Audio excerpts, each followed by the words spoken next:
Welcome to The Other Side, Mississippi Today's political podcast. I'm Geoff Pender, joined here today as per usual with my colleague Bobby Harrison. Bobby, hello. Hey, Geoff, how you doing? Doing well.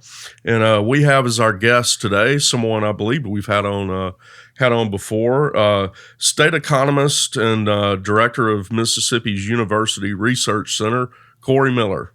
Good to be with you. Thanks for joining us.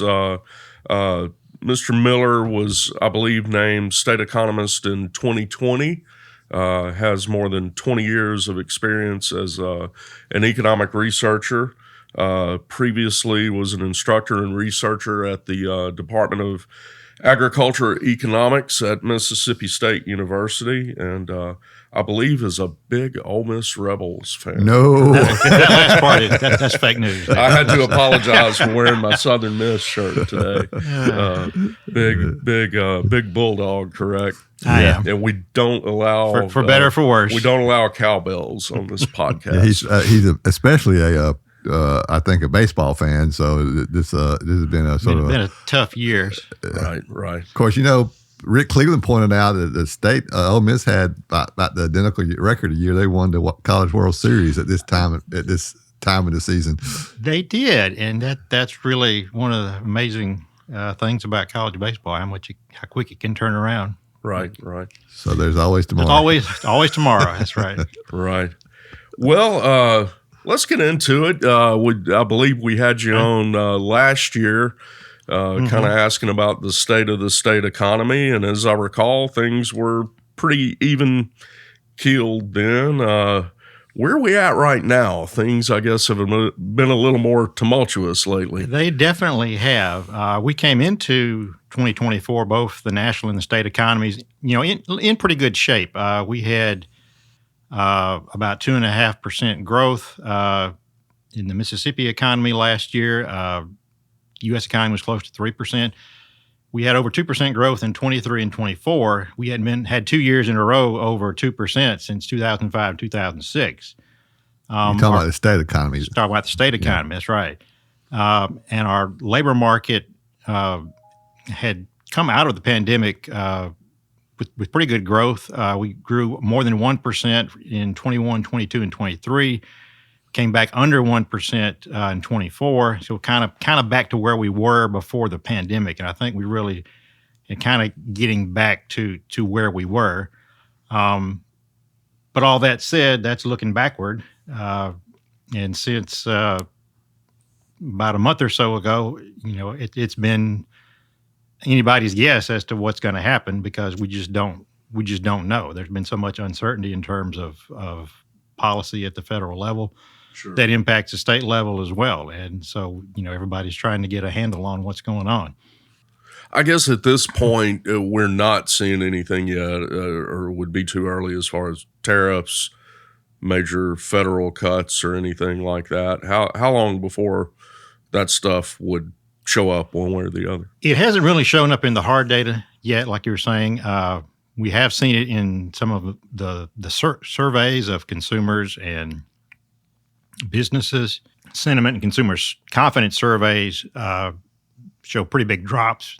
People worried about not only the state of the economy, but also inflation coming back, which is associated with tariffs. So that's a legitimate concern. But as far as employment numbers, they've still looked pretty good to this point. They have slowed from where they were a year or two ago.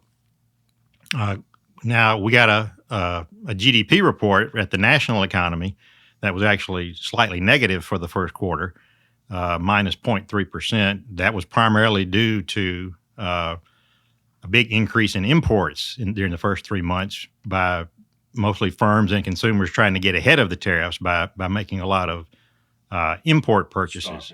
You take that out, we're probably in the neighborhood of 1.25%, 1.5% growth in the first quarter. So that doesn't tell us a whole lot yet, but we haven't really started to feel the biggest impacts of the tariffs yet. Most analysts are thinking within the next 2 to 4 weeks we're going to start seeing either higher prices or less supply of some products that we import, or both. The impact is coming. I think we just haven't seen it in the data yet. You think that's going to be a real possibility? You hear people, you don't know if it's people being sensational or being sincere when they talk about potentially empty shelves, and in some instances, like during the pandemic, there was supply issues. Could we see that again? There may be some similarities to that. Of course, most of what we've heard so far has been kind of anecdotal about cargo ships at the Port of Los Angeles being half full and things like this. But if firms don't think they can make a profit selling their product that they're importing, they may leave it, where it is and not bring it into the country. So I think it's a possibility that we could see some supply shortages. Supply chains have mostly recovered since the pandemic, but one of the things we learned during the pandemic was when you're reliant on kind of a single source, your supply chain can, turn south very quickly. I think part of the lessons we have learned from that is, we need multiple sources for some of the products that we use. And we've done that a little bit with other countries in Asia in particular, as sources for goods that we import. How vulnerable is Mississippi, maybe even compared to other states, for some of these policies, for tariffs or for large federal cuts? I'll answer the second part of that first. The federal cuts, I think we are very vulnerable to that because we get so much federal assistance in different forms. So if you make cuts according to who gets the most money, then Mississippi is going to be near the top of that list. Your background in agriculture, that's one thing we recently had Commissioner Gibson on, and he was certainly aware that there could be some impact from tariffs and everything. What do you think we might see there? I think the biggest challenge as far as agriculture goes is our export markets, or it's China and other countries that have traditionally bought our output like soybeans and corn. If they can get it cheaper by going to Brazil or other countries, they're going to do that, and we may lose that market. And that could result in lower prices for our agricultural output. And I think that's definitely a lose concern. that market as in lose it forever or for an extended period, or not necessarily forever, but it is very difficult to get that market back once if a country finds another reliable source that they start to depend on. And that's been happening with soybeans. It correct? has, with and Brazil, we've seen. You mentioned, we've seen that since the first Trump administration. We've seen a decrease in some of our ag exports. Yeah, I know that we're not a big cattle producer. I mean, we do produce, but I think I read that South America kind of replaced us to a large extent with China in terms of cattle and beef production. In some instances, Mississippi is behind the national economy, whether it's being hitting a recession or being a strong growth. And then I think this is like in the early 2000s when we lost more jobs than probably any state because of the low-paying jobs we had that went to Mexico or wherever they went. I mean, so kind of piggybacking on Geoff's question, I mean, you think we'll be behind the curve or ahead of the curve in what happens this time? Good or bad? Usually, we're ahead of the curve in terms of going into recession. But this time, I don't know for sure. I'm thinking it may all kind of happen at once because everybody's kind of in the same position. But you're right about our manufacturing sector. I was looking at the numbers before I came over here. In the last 25 years, we've lost over 90,000 manufacturing jobs in Mississippi. It's a 40% decrease from where we were 25 years ago. And so that has been part of, I think, what has driven this movement we're seeing with the tariffs and what President Trump's support has gotten. Mississippi is hardly alone in our manufacturing sector being one of our biggest parts of our economy. A lot of Midwestern states have lost a lot of manufacturing jobs as well, and I think that's been part of the reason President Trump has gotten support for up to this point what he has done.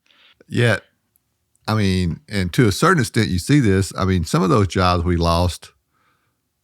I mean, I think I tend to think if they came back, those aren't the jobs that most people would want, if that makes sense. Well, and I would say, a lot of the criticisms of NAFTA and giving China most favored nation status, that they've taken these jobs. I think the worst thing you can say about them, they probably sped up a process that was going on anyway. A lot of these jobs, even if the Trump administration's goal of bringing manufacturing back to the United States, we're not going to employ people in manufacturing like we did 30, 40 years ago, just because technology has improved and we just don't need as many individuals to produce those things. So, having a rebirth of manufacturing as it was, in that post World War II industrial era when the United States was, the leading industrial power in the world, that's very unlikely to happen just because of so much competition worldwide. One thing we've talked about a lot, I think talked with you about before, is labor force participation. I know we've made some gains, I think. Where do we stand with that right now? We have. We're very close to where we were prior to the pandemic. I believe as of last month, we were at 56.1%. We were a little bit higher than that going into the pandemic. We went down as far as 54.5%. That's according to the revised data that just came out a few weeks ago. But in the last 12 months or so, we've added a percentage point and a half to that rate to get us where we are.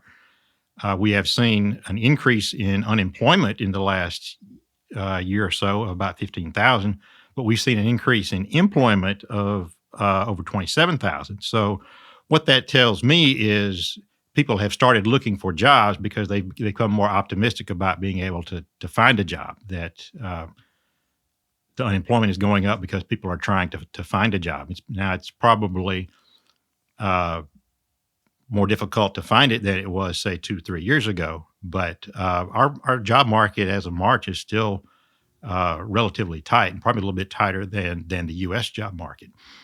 When you say tight, what do you mean? It's harder to find workers. Okay. Yeah. So it favors the job seeker more than the employer. Yeah. For the hardheads like me, explain in a nutshell what the labor force or the workforce participation rate is, and have we surged ahead of West Virginia? We did actually get ahead of West Virginia in the last report in March. So we were 49th out of 50 in labor force participation as of March. The labor force is just the sum of the employed and the unemployed in our workforce. And labor force participation is the share of the civilian non-institutionalized population over age 16 that is working or looking for work. So basically people who are employed, who are unemployed, as a share of civilian population over 16 who is not, in prison or disabled or something like that. And that's different from the unemployment rate, because the unemployment rate measures who's looking for work. Right. The labor force participation rate just all the people who are eligible to work. Right. So some people working or trying to find work. What about another thing I know you've watched closely over the years is our wages. How are things looking on that front? We have seen wage growth higher in the post-pandemic years than we saw prior to that, probably in the range of 4.5% to 5%, give or take, over the last few years. And that's probably, I think, driven some of the increases in labor force participation we've seen. Once wages have increased, that helps bring people back into the labor force. Of course, we've also had a little bit higher inflation the past couple of years, which is also a factor in that. But for the most part, wages have kept up, or in a few cases, been a little bit ahead of the inflation. And so I think that has helped our growth. And that's been the case not just in Mississippi, but in most states around the country. But that's still a big issue for Mississippi, right? Yeah, I mean, our wages are still tend to be among the lowest, and that goes back to our whole issue of human capital, the skills of our workers, and things of that nature. And it's going to be hard for Mississippi to make big gains until those issues are addressed. Is that fair to say? I mean, I completely agree with that. Human capital is our biggest need. I've said that, repeatedly. My predecessors as state economists have said that as well. And human capital, we normally think of that as education and training, but it also includes, it's been broadened, that definition over the years, to include factors like health.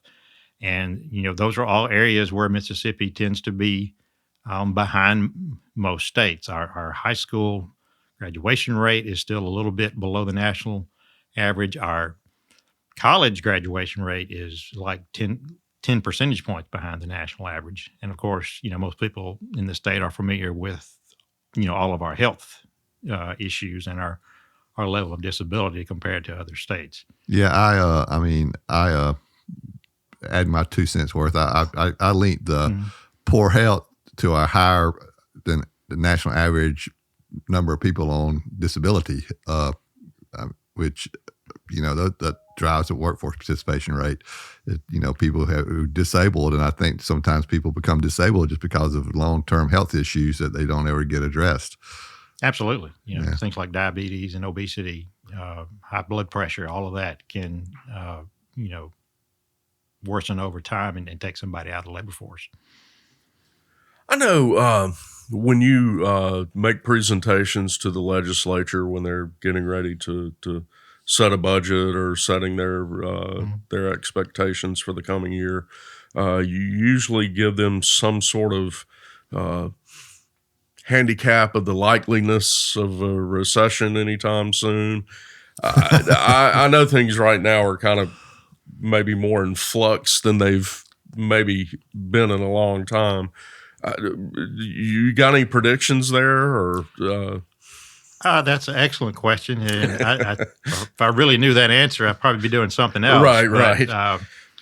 We use the national forecast from the firm S&P Global, and as of the first of this month, they were thinking it was probably 50-50 if we would have a recession. But their thesis is kind of if the stock market, which has been so volatile recently, can settle down and we can have a period of not so much volatility just from one day to the next or even within a day. And of course, the stock market is not the economy and vice versa. We hear that a lot.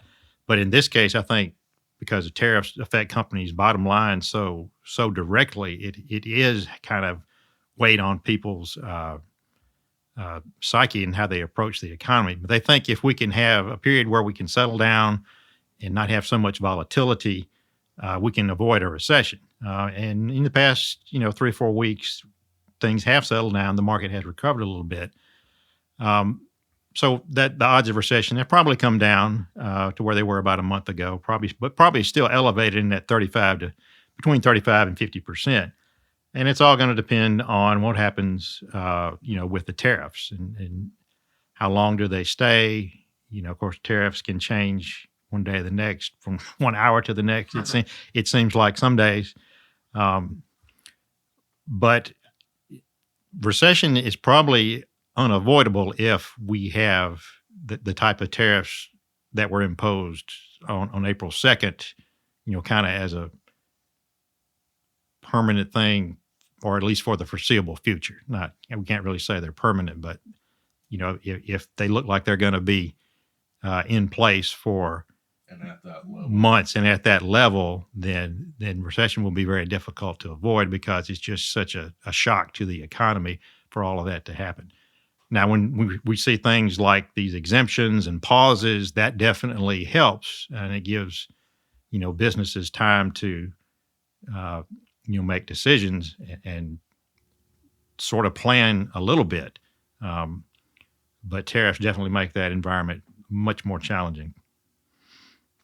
Not to get too far in the weeds, but part of your job is you with some colleagues give the legislature an estimate of how much revenue is available to budget. And so the legislature's got to come back in the coming weeks in special session because it didn't, as we all know, didn't do a budget in the regular session. I assume a lot's changed since back in October and November when y'all gave that revenue estimate for how much money would be available for the upcoming fiscal year.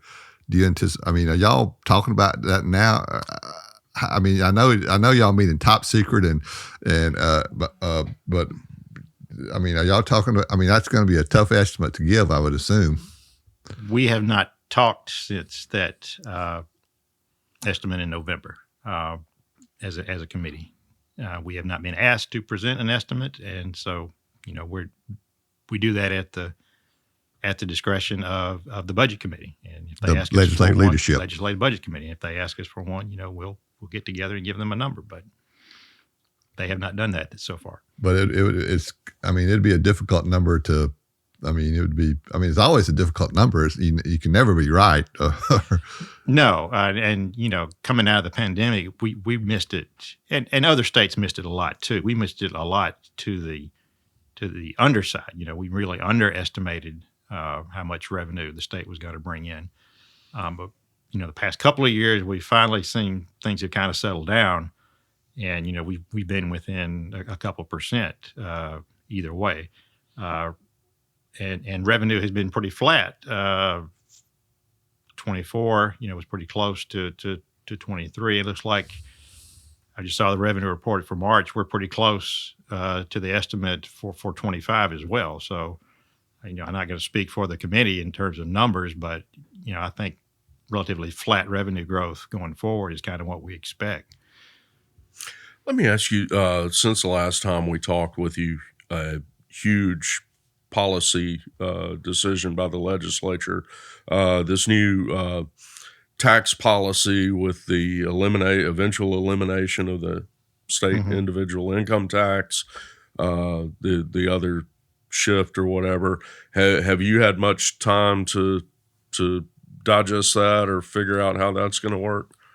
We have analyzed it, and it's similar to the proposals we've seen in the past several years, except this one will actually take it down to zero by 2040 at the earliest, based on the language in the bill.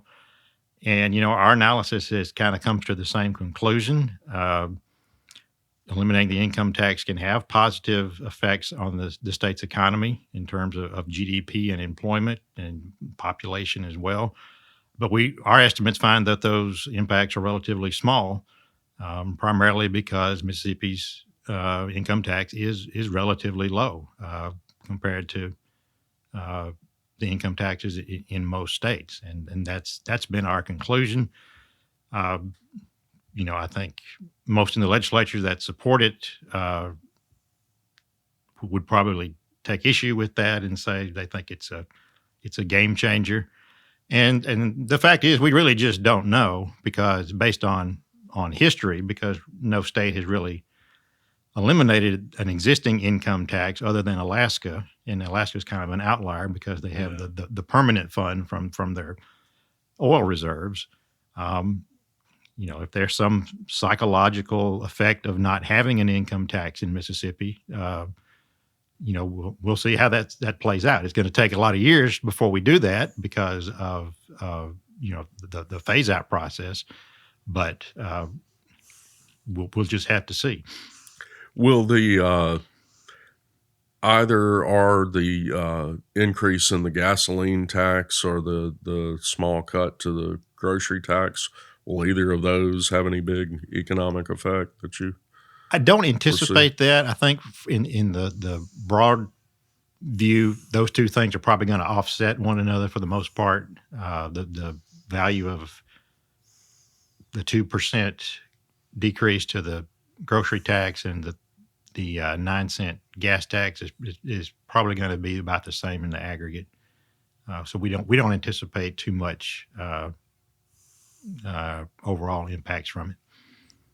All right. But it would kind of depend on each individual as far as how the impact would be on them, wouldn't it? I mean, like if somebody If you living, commute along, Yeah, the you way get or- to the individual Sure. level, Yeah, depending yeah. on their circumstances and income. It can affect them more.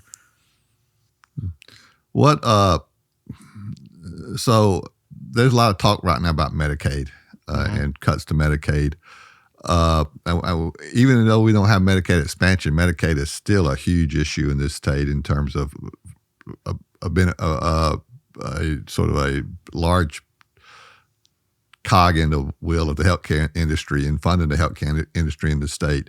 I mean, that could be a devastating impact if there's significant cuts to Medicaid to the state economy, couldn't it?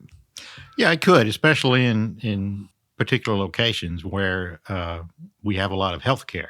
The healthcare sector, as far as jobs, has been very consistent since the end of the Great Recession, about 2009, 2010. We've added jobs consistently in the healthcare sector just about every year, except for a couple of years during the pandemic.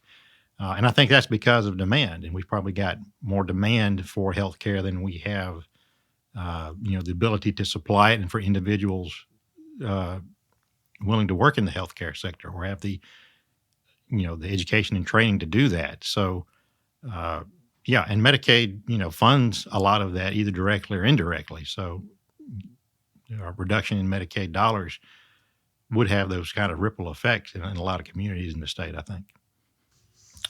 Well, Mr. Miller, we appreciate you coming in and giving us a rundown on this. We won't ask you to do any Mississippi State baseball projections at this point or whatever, but those aren't any less difficult than projecting the economy, I don't think, at this point. Well, come back in 6 months and we'll do a report card on how close you are. We could do this in about another week, and right. would probably be a We lot may need different. to do that, and we're about to have some 6 budget, months. 6 months may be too far out. about to have some legislative budget news, I would assume, at least before the end of June, hopefully. So we may hold you to that if you'd be willing to come back. Sure, not a problem.